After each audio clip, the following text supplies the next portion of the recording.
सब मार्केट के big data क्या है, पहले ये बताएं। कल निफ्टी को जो क्लोजिंग मिली 26,192 की, ये सेकंड बेस्ट क्लोजिंग थी निफ्टी के इतिहास की, यानी कि दूसरी बेस्ट क्लोजिंग पे जाकर बंद हुआ। पुरानी बेस्ट क्लोजिंग से 24 पॉइंट नीचे रहा। पिछला हाई था 27 सितंबर 2024 का। इंट्राडे 26,277 और क्लोजिंग 26,216। और कल दिन में जो निफ्टी ने इंट्राडे हाई बनाया वो था 26,246 का। ये थर्ड बेस्ट हाई था। 26,277 एक बार बना, 26,250 एक बार बना, और ये थर्ड बेस्ट हाई था। तो मतलब आप second best third best time पे चल रहे हैं निफ्टी, और वो भी कोई ऐसा नहीं कि बड़ा गैप है पॉइंट पे, 25-50 पॉइंट का ही गैप है। तो इसका मतलब ये कि कल तो निफ्टी ने बहुत ही बढ़िया काम किया है, नंबर 1। नंबर 2, 6 दिनों का कंसोलिडेशन चल रहा था निफ्टी का, 25,800, 26,100, फाइनली कल उससे ब्रेकआउट मिल गया। ठीक है। तीसरा, अब आइए बैंक निफ्टी। बैंक निफ्टी ने कल फिर से इंट्राडे और क्लोजिंग बेसिस पे रिकॉर्ड बनाया। लगातार दूसरा दिन ऐसा था जब इंट्राडे और क्लोजिंग दोनों में रिकॉर्ड बने। मेरे ख्याल से लगातार, हाँ, दूसरा दिन था, दोनों ने। इंट्राडे रिकॉर्ड तो लगातार चौथे दिन बना है, बट लगातार दूसरे दिन दोनों ही रिकॉर्ड बने हैं। ये बैंक निफ्टी की ताकत दिखाता है। 59,440 इतिहास में दर्ज हो चुका है अब हाईएस्ट लेवल के तौर पर। लगातार चौथे दिन हायर हाई बनाया, इससे आप समझ गए लगातार चौथा दिन कल हाई बनाने का था, लाइफ हाई बनाने का था। मिड कैप इंडेक्स 7 दिनों से एक रेंज में है, 60-500 तोड़ता नहीं, 61-220 के ऊपर निकलता नहीं, इस रेंज में ट्रेड कर रहा है। स्मॉल कैप इंडेक्स लगातार तीसरे दिन कमजोरी के साथ बंद हुआ, इसका मामला थोड़ा सा ढीला है। ये ज़रूर है कि स्मॉल कैप इंडेक्स थोड़ी कमजोरी के संकेत बढ़ा रहे हैं, क्योंकि कल 50 दिनों की मूविंग एवरेज के दिन नीचे लगातार दूसरे दिन बंद हुआ है, तो थोड़ी टेंशन वहाँ पर है। ये आपके लिए डेटा, बिग डेटा। अब आइए छोटे सेक्टर इंडेक्स बता दूँ जी। PSU बैंकों का इंडेक्स कल फिर से लाइफ हाई पर। ये तो हर रोज लाइफ हाई बना रहा है, लेकिन बंद 1% गिरावट के साथ हुआ है, ये भी ध्यान रखें।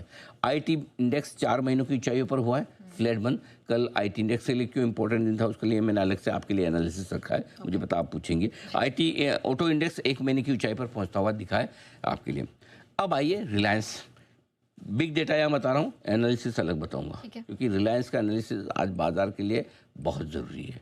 ठीक है। नंबर 1, रिलायंस से 4 महीनों का हाई छुआ है कल 1550 और बंद भी वहीं हुआ है 1549 पे डे हाई पर जाकर।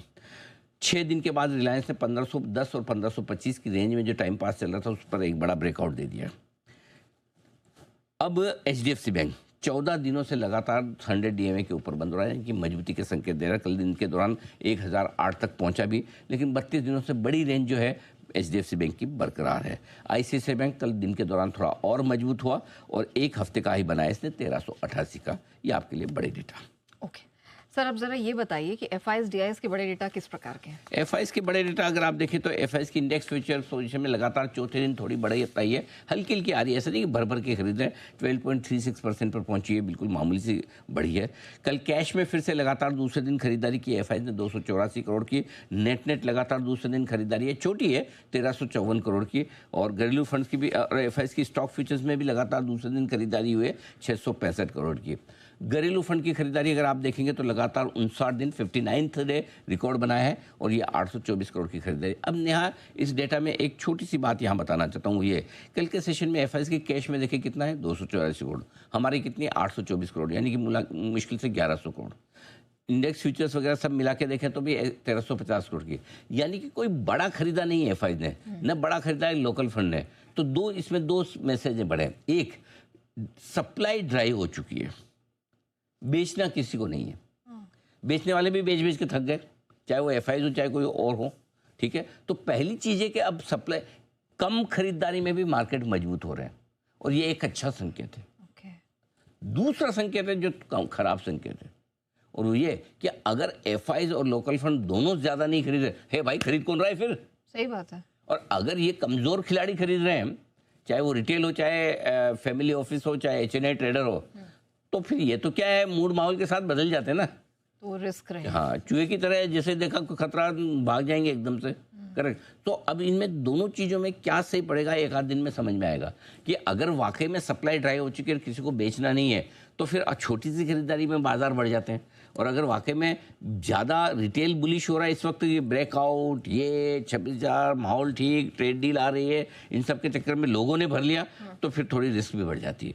तो इसलिए ये दोनों चीज़ों को आपको ध्यान में रख के बढ़ना है आगे। ठीक है, डन।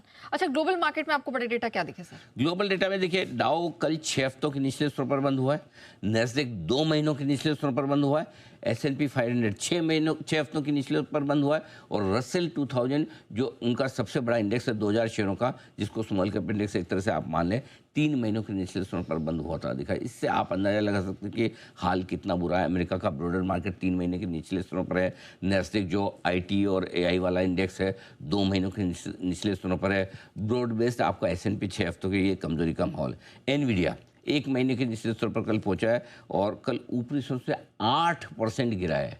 वैसे 3% गिरकर बंद हुआ है, लेकिन हाई से लो देखिए, एनवीडिया दुनिया की सबसे बड़ी कंपनी, सबसे बड़ी कंपनी दुनिया की, सबसे चर्चित कंपनी, 8% गिरती है। अब आप सोचो, फॉर एग्जाम्पल अपना रिलायंस 1550 है, समझो इंट्राडे में 125 रुपये निकल जाए टॉप से, है ना, ये है। आप उससे कंपेयर कीजिए तो आप, अरे 125 रुपये रिलायंस, ऐसे चौंकते होंगे अमेरिका वाले। इनके नंबर इतने बहुत बढ़िया थे। वो भी हो तब की, जबकि नंबर अच्छे। अब सोचो नेहा जी, भगवान का शुक्र है कि एनवीडिया के नंबर्स और गाइडेंस खराब नहीं था, वरना तो क्या ही होता वहाँ पे। सोचो सही बात। क्या 20% निकल जाता। करेक्ट। सो ये हाल है अमेरिका के। टेस्ला 2 महीनों के निचले स्तरों पर, माइक्रोसॉफ्ट 5 महीनों के निचले स्तरों पर है, भाईचारा ये भी निभा रहे हैं, एनवीडिया के साथ गिरे हैं। डॉलर इंडेक्स 6 महीनों के ऊपरी स्तरों पर 100 के पास ट्रेड कर रहा है। कच्चा तेल लगातार तीसरे दिन कमजोर होकर $62 की तरफ, thank you very much, we like it. Bitcoin 7 महीने के निचले स्तरों पर आ चुका है, अब तो 90,000 के भी नीचे, $87,000 पर, और इसी एक महीने में 20%। जो वो क्रिप्टो करेंसी में, क्रिप्टो बोलो तब तक करेंसी बोलना मैं पसंद नहीं करा। कौन सी करेंसी दुनिया में एक आध कोई इतिहास में हो जाए जो एक महीने में 20% लुढ़क जाए, वो भी कोई एक्सेप्शनल गूगल सिचुएशन। में हाई बना था $126। सोचो, 1,26,000 का अक्टूबर से नवंबर तक में ये हालत है, सोचो, बराबर। तो पैसा मतलब आता भी ऐसे ही, जाता भी ऐसे ही बिटकॉइन में। निकल 7.5 महीनों के निचले स्तरों पर, यहाँ भी कमजोरी का माहौल। ओके, चलिए, तो ये सारे तो डेटा हो गए, लेकिन सर आपने